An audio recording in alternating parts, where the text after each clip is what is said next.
तोड़ा वाले।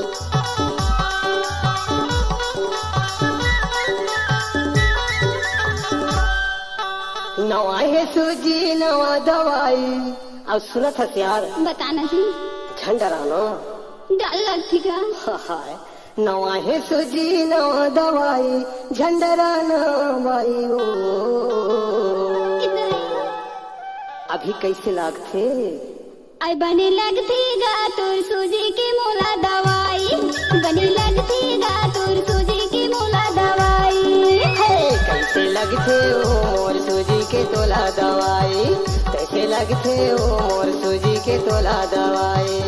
बने लगती गा तोर सूजी की मोला दवाई, बने लगती गा तोर सूजी की मोला दवाई। कैसे लगथे ओ मोर सूजी के तोला दवाई, कैसे लगथे ओ मोर सूजी के तोला दवाई। क्या नाम है आपका? डीजे मुकेश बालके धामी तोड़ा वाले।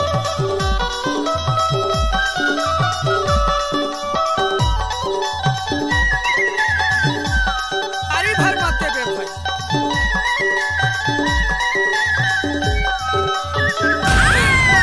बाली उम्र है कच्चा काया, पहली में सूजी लगवा था।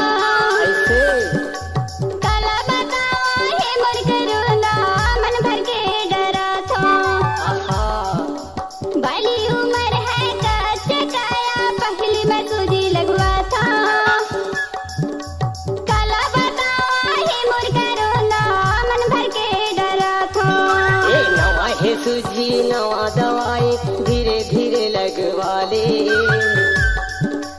कट जाही तोर सबो बीमारी, मन भर दवाई करा ले। हाँ कट जाही तोर सबो बीमारी, मन भर दवाई करा ले। बने लग जाही तोलावा माई,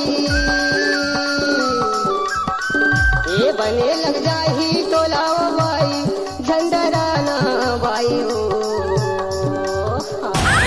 आई बने लगती गा तोर सूजी की मोला दवाई, बने लगती गा तोर सूजी की मोला दवाई। कैसे लगथे ओ मोर सूजी के तोला दवाई, कैसे लगथे ओ मोर सूजी के तोला दवाई। क्या नाम है आपका? डीजे मुकेश बालके धामी तोड़ा वाले।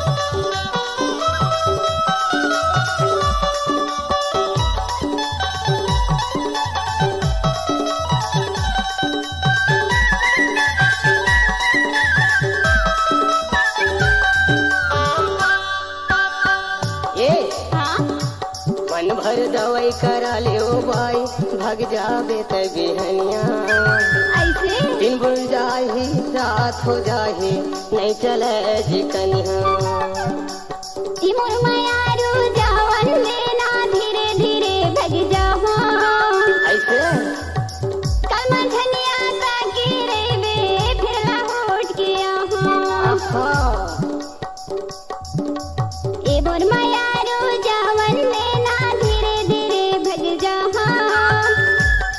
कल मंझनिया ताकी रेबे, फिर ला होट के यहाँ। धीरे लगा दे सूजी लगाबू, हाँ हाँ धीरे लगा दे सूजी लगाबू। तेरा कर फिर बढ़ जाई। अच्छा हाँ कैसे लगथे ओ मोर सूजी के तोला दवाई, कैसे लगथे ओ मोर सूजी के तोला दवाई। बनी लगती गा तोर सूजी की मोला दवाई, बनी लगती गा तोर सूजी की मोला दवाई। मोर सूजी के तोला दवाई, तोर सूजी की मोला दवाई, मोर सूजी के तोला दवाई, तोर सूजी की मोला दवाई। मोर सूजी के तोला दवाई। Mobile number 88 15 89 88 86।